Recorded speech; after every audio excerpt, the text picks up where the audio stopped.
El plan de Aldana Sandoval consistía en capturar al comandante de la Guardia de Honor, tomar el cuartel, abrir las puertas para que entraran los civiles comprometidos y armarlos.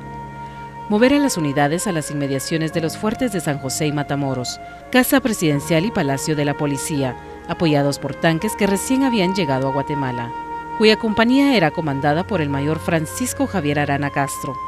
En tanto, la artillería ubicada en las inmediaciones de lo que hoy es la colonia Tecún-Humán dispararía en contra de San José y Matamoros, para después llamarlos por teléfono diciendo a San José que Matamoros se había levantado en armas y viceversa. Creyendo ser descubiertos, el golpe empezó en la noche del 19 de octubre. Aldana huyó hacia El Salvador y no estaba a la hora de la ejecución del plan. 2 oficiales y 2 sargentos fueron comisionados para capturar al general Francisco Corado, pero este, desconfiando de lo que le informaban para hacerlo salir del lugar donde se encontraba, disparó a través de la puerta, y quienes pretendían capturarlo hicieron lo mismo dándole muerte. Ya no se podía dar marcha atrás. Se habían cometido los delitos de rebelión y sedición con el agravante del asesinato del comandante. El mayor Aldana tomó el mando y empezó a cumplir con el plan. El hecho que no estuviera Aldana complicaba la situación. Una patrulla capturó al capitán Salomón Pinto, quien al igual que Aldana había hecho el curso de artillería. Lo convencieron y fue con quien con éxito cumplió con el plan. Bueno, la mayoría de fuentes solamente mencionan que cuando él se da cuenta de que hay una rebelión interna, él no puede manejar la situación y empieza a disparar por todos lados.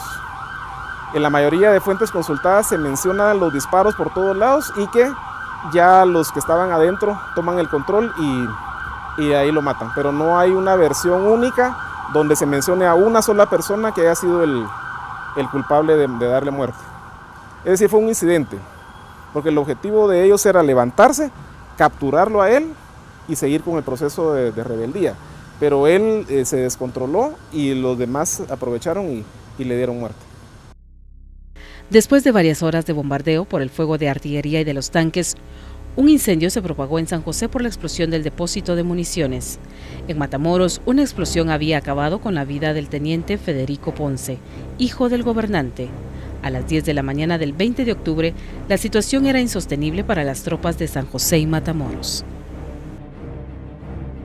Arana se mantenía al mando de la operación militar. Jacobo Arbenz y Jorge Toriello iniciaron una operación para que Ponce renunciara con el apoyo del cuerpo diplomático. Desde la Embajada de los Estados Unidos le pidieron la renuncia al general Ponce y se nombró una comisión parlamentar encabezada por el general Miguel Idígoras Fuentes y el capitán Enrique de León Aragón. Por parte del gobierno, el coronel Francisco Andrade, el mayor Humberto García Gálvez y el licenciado Luis Barrutia. Ponce Baides, ahí sí es una cuestión de carácter militar. La diferencia con Ubico y Baides es muy grande. Ubico renuncia por la presión, por lo que ya hemos analizado, ¿verdad? En cambio, Federico Ponce Baides ya no es solo la presión que le han ejercido las manifestaciones que han sido cada vez más fuertes, sino la cuestión militar. En la guerra, la clave es quién tiene más poder.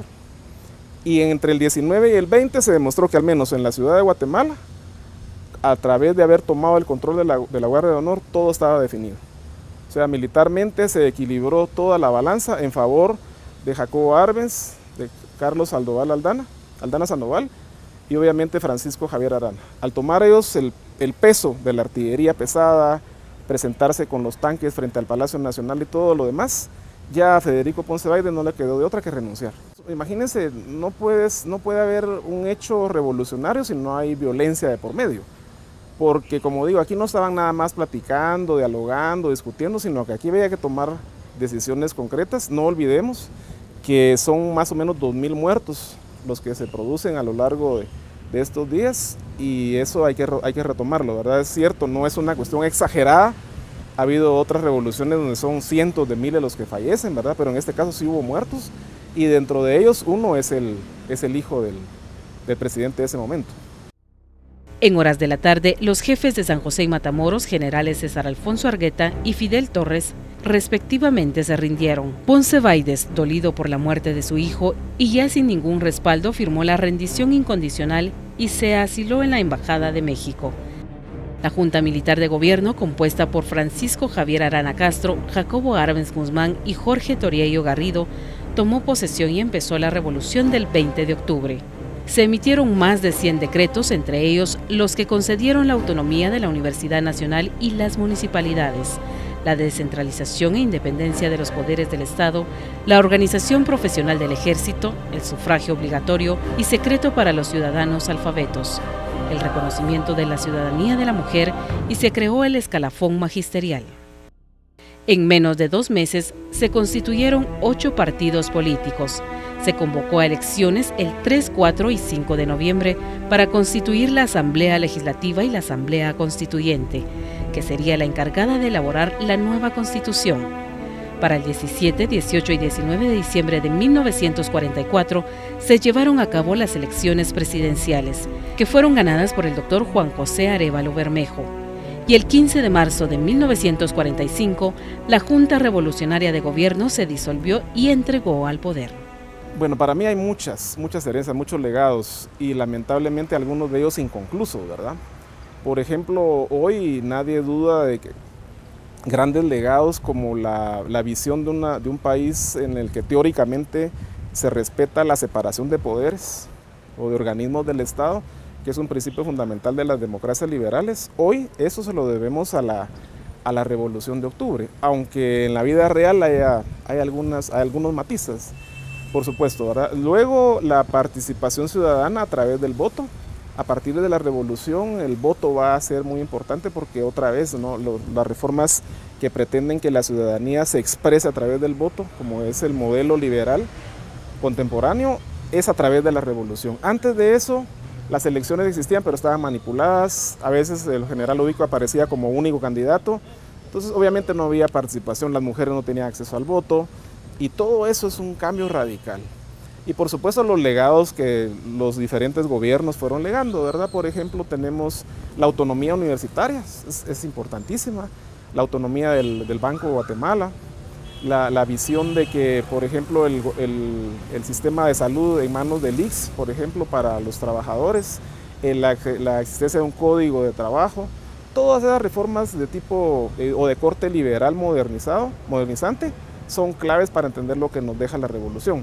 Pero por supuesto se queda inconclusa, porque esta revolución fue truncada, no olvidemos eso. Esa revolución fue truncada en junio del 54. Entonces mucho del legado que venía se cortó.